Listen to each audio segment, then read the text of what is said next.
I am back here at the garage, and I've been looking at this engine bay so much, always staring at it, and I've decided I want to legitimatize this thing more, and I want to make things a lot more legit. I want to make things a little bit more stealthy. I want to get rid of all this ugly blue that my 18-year-old self used to love so much. Now I'm a bit older and grown up, and I want to go for all black vacuum lines, all black radiator hoses, all black silicone couplers, yada yada.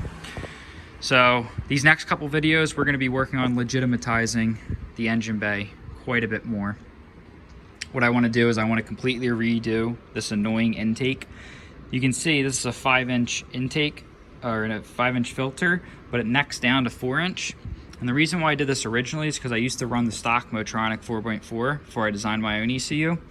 And I had a 5-inch housing, MAF sensor housing here because I needed that to measure the amount of air mass that I was pulling. And this kind of just stayed because I had so many other things to worry about with the drivetrain and the engine. But I bought a new filter, I bought a new piping and everything, and we're going to be redoing the whole intake system. And it's going to give me more room around here, more room around here. It's not going to be crushing this filter and whatnot. All of the silicone couplers are going to be going to black. Ordering up some new radiator hoses. And most importantly, all of these blue vac lines, not only are they blue, but they're just silicone like push-on lines. And on one of my races, I just blew all these lines off at like 35 pounds of boost, and they're not reliable. They're supposed to be connected. I was just test fitting something, but these silicone vac lines are just not reliable for my needs. So what I'm going to be doing is switching everything over to all 3AN and 4AN vac lines for the FPR, the BOV, the map sensor. I got a real cool way I'm going to do that over here. And I just want to legitimatize this whole thing. And the other thing I'm going to be doing is replacing all of my fuel lines with PTFE lines, black coated PTFE lines. So that way everything's a bit more, you know, black and not shiny stainless braiding and all that stuff that I'm not really a fan of anymore. And also going to be putting in a flex fuel sensor. So I was like, you know what? Might as well just change all these lines now while they're all going to be apart. So whole bunch of upgrades are going to be coming these next few videos, and I'm pretty excited to get this engine bay looking a little bit more legit and honestly just getting things more reliable. I want this car to be reliable. I want to be able to just take this thing out whenever and rip 700, 800 all-wheel horsepower pulls whenever I feel like it without having to worry about something blowing off or something puncturing or blah blah blah. So going to be doing a lot of that real soon, and it's probably going to be spread over a couple videos. Going to be redoing the whole clutch master system too, and I got a really cool piece that I'm getting for that I'll show in another video. But so we're going to be doing these next couple videos, just legitimatizing this before we move on with the final stages of tuning on the dyno and whatnot, and of course racing it. So let's hop into the first video. So I ended up ordering all these new AN lines and fittings from a new website I found out about called Racetronics. They're in Canada. Like next day DHL shipping for 20 bucks. I mean, this was expensive, all this stuff. This was about close to $400 for just all these fittings and lines. And they seem very high quality, although they were pretty darn affordable compared to like Fragola and whatnot. So I'm gonna give these all a try. I got a whole bunch for all the vac lines. I got everything for all the fuel lines. And this is a all PTFE hose. And so it's PTFE, and then it has a stainless braid, and then on top of that it has a DuPont sleeve that's good for heat protection and just general abrasion protection. So I got the AN, 8AN for the fuel. I got 4AN for just the BOV. Only doing 4AN on the BOV because of a setup I'll show later of how I'm working some of the ports, and then 3AN for the FPR, the map, and also 3AN for some clutch stuff that I'm going to be doing later. Tons of fittings, not cheap, but definitely the most reliable way. The only more reliable way would be crimp on fittings, but I'd rather just do it myself instead of measuring everything and waiting. And all those fuel lines are going to be replaced. There's nothing wrong with the stainless, they're just a bit more bulky, and I just want to get rid of that shiny stainless look. I might put some of that DEI heat sleeve on the new fuel lines just for some extra protection from any heat like conduction and whatnot, because, you know, this return line does run very close to cylinder head and the coils and everything, and it's probably putting some unneeded heat into the fuel. So I think it might be a good idea to get some sleeve on these lines so that not too much heat's going into the fuel, even though right now not a lot is. Down here, I'm gonna put a new fitting on there, and I got a whole bunch of other stuff. So basically we're gonna put the BOV, the evap solenoid, and the stock map sensor, the stock boost gauge on all the same port. And then I got two 1/8 MPT bungs that I'm gonna weld on down here. And I got some fittings for some 3AN lines that I'm gonna run over to the ECU box and also over to the fuel pressure regulator over here. And I think that will take care of all of the lines and convert them all to 3 or 4AN and make things a lot more reliable. So let's get into putting some of those lines together. So here's the plan for the blow-off valve, the stock boost gauge, and the evap solenoid. So I already have a 1/8 NPT bung welded on here. So I simply got a 1/8 NPT to 4ANT. And then I got a fitting here that's gonna go up and over into the BOV. And then down at the bottom, you can see I have a 4AN to 1/8 NPT gauge port and then a 4AN 90. So that 1/8 NPT gauge port is for, I think this is 3/16 nylon hose. So I bought some more 3/16 nylon hose, and I bought a union, and then I'm gonna extend that into that fitting down there. And then I'm gonna replace this with black silicone and simply just route it from the solenoid down to that bottom port. So everything will be removable, everything will be AN, and everything should be a lot more tight and secure. Obviously, we're still gonna have one silicone line for the evap solenoid, which honestly I don't really even use that much, but that's fine. We can maybe figure out a different solution to that for later, but that takes care of all of that. And like I said in the previous clip, we're just gonna weld two more 1/8 MPT bungs on there for the map sensor and the FPR. I'm gonna go ahead and get all this finalized. And I also, for the BOV, this is a barbed fitting. So I'm just gonna basically drill and tap that for 1/8 MPT. And then I bought a 1/8 MPT to 4AN adapter that I'm gonna use for that. And all that stuff is going to be AN and nice and legit and all black hose. Just got in some components to do a little upgrade on the clutch system. So I actually ordered a 99 through 04 P80 clutch master cylinder. And the only difference between this and the 851 is these two little knobs right here are mounting points for a clutch position sensor. So you can see this is just a potentiometer, and pushing this down and pulling it back up, it's spring loaded, changes the resistance, and therefore you can determine the actual clutch pedal position instead of using a switch, because the switch does not work for flat foot shifting on these cars, and I'll show you why in a minute. And I also, of course, ordered this awesome clutch slipper. This is a MAP performance clutch slipper. And basically what this does is it has this line lock solenoid. So when the solenoid is not powered, the fluid is allowed to flow directly through the solenoid with no resistance. And when it is powered, instead of flowing through the solenoid, it flows around through this valve, which is adjustable and allows you to increase or decrease resistance on the clutch pedal and basically let it come out by itself slower. So we'll talk a little bit more about this later, and gonna start getting this new clutch stuff installed because I want to start testing this. And I'm also going to show you real quick the issue with the clutch switch. So I got some of this torn apart, but the issue with the clutch switch, it's up here, see this, is that it literally will switch as soon as you just even touch the pedal at all. Like, there's a little bit of slop in this pedal. It's kind of hard to see with the master out, but even just doing that will, not even that, just that will trigger the switch. And even on hard acceleration, when the car is bumping around a little bit, the pedal actually wiggles enough to trigger this switch and cut ignition when you're not even trying to switch or shift. So the clutch switch, the OEM one, no good. It will not work for flat foot shift because it is just too sensitive. It's not made for that purpose. Really, you want to engage it when you have the pedal like more down like this, like maybe halfway.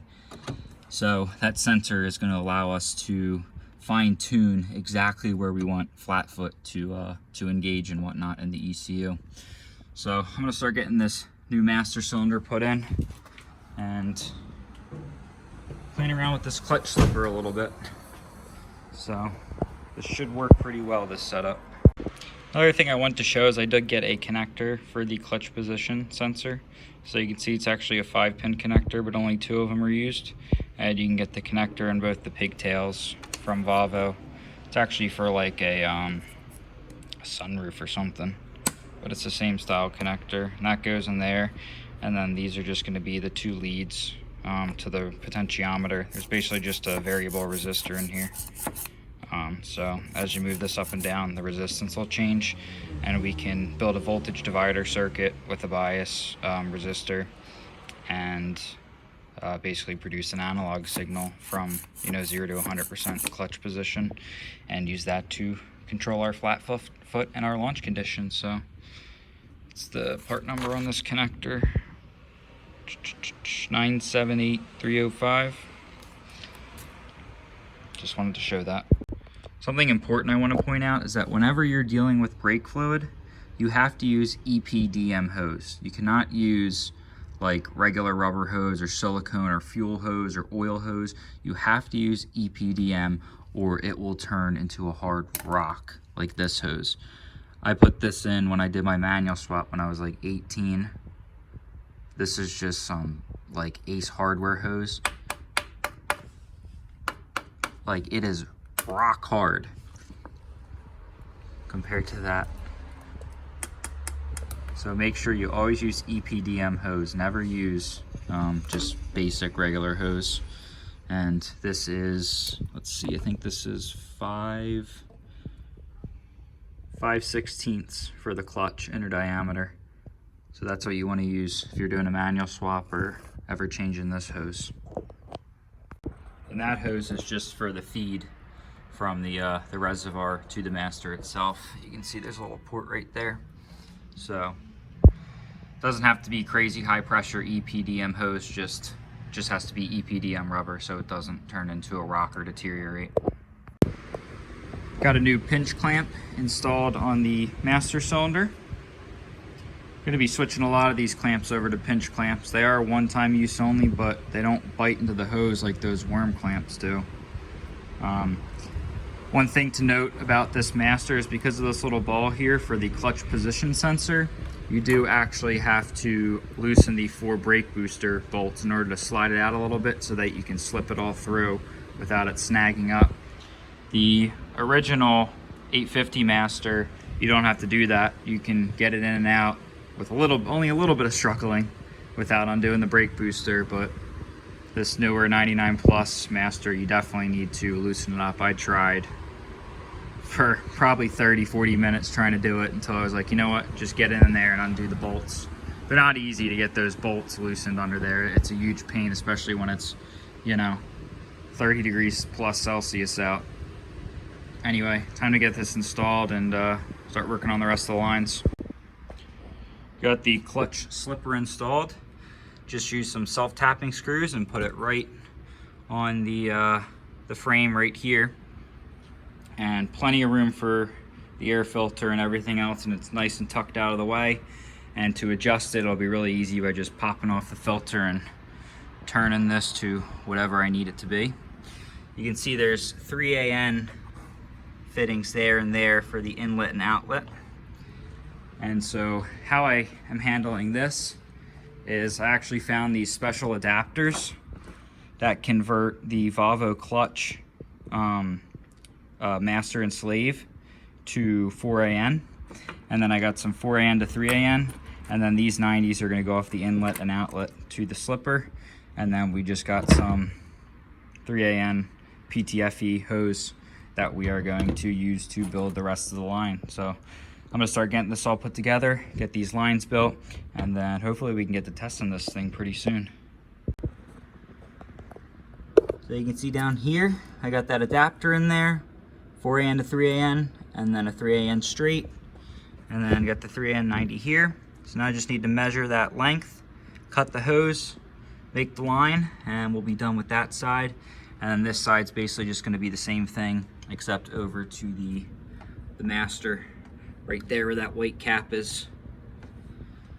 So getting pretty close to getting these lines done, and yeah, the AN stuff makes it easy, and I get to make them myself. And the clutch pressure isn't like massive like the brake line pressure, so it should be no problem using aluminum fittings and the PTFE hose. The PTFE also has a metal sleeve, so it can handle up to a couple thousand pounds per square inch of pressure anyway. So let's get these lines done. Just about done with the new clutch lines. I had to make this little contraption here. It's a compression fitting to the factory clutch line for the master side. The slave side, which I found this slave to 4AN adapter, is actually a little bit different, as you can see. So no biggie. I mean, yeah, I had to cut up my old clutch line, but whatever. I probably wasn't going to use it anyway. Anyway, got both the lines ran, so I'm going to go ahead and install these and hook up the master cylinder to the reservoir and try and bleed this, and hopefully none of these PTFE lines leak, because I've never built these PTFE lines before, but it's all pretty straightforward, and if they don't leak, I'll have a lot more confidence when I go to build some other ones. Getting ready to install the new clutch lines. I ended up red Loctiting this to this, and this to this, and this to this, because those are never going to need to be removed. Whenever you remove the clutch line, you're always just going to do the quick disconnects, and then these 90s here, which go down to the slipper down there. So time to actually get these installed now and try bleeding this. I hope there's no leaks. Got the clutch slipper all installed. All my new lines are hooked up. Nothing's leaking so far. I got the system pressure bled. You have to bleed it with the solenoid on and off to get both circuits fully bled. I did have to make modifications to the solenoid, but I'm not going to go into that. And now we can let's do a little test. So we can see with the solenoid de-energized, the clutch pedal works as normal. See how fast it comes out. Now we'll turn the jump pack on. You'll hear the solenoid click. And I did adjust the valve already to let it slip. And you can see, push it down. And you can see how slow the pedal comes back. Now, of course, I can adjust that and, you know, change the slip. But the point is that all you got to do is push the clutch in, hit the two-step, sidestep it, and it's automatically going to slip the clutch for you and help you not break parts. So really cool little piece. Glad I got one installed, because when we get to the drag strip, this is really going to help with reliability and consistency. Super excited this is working.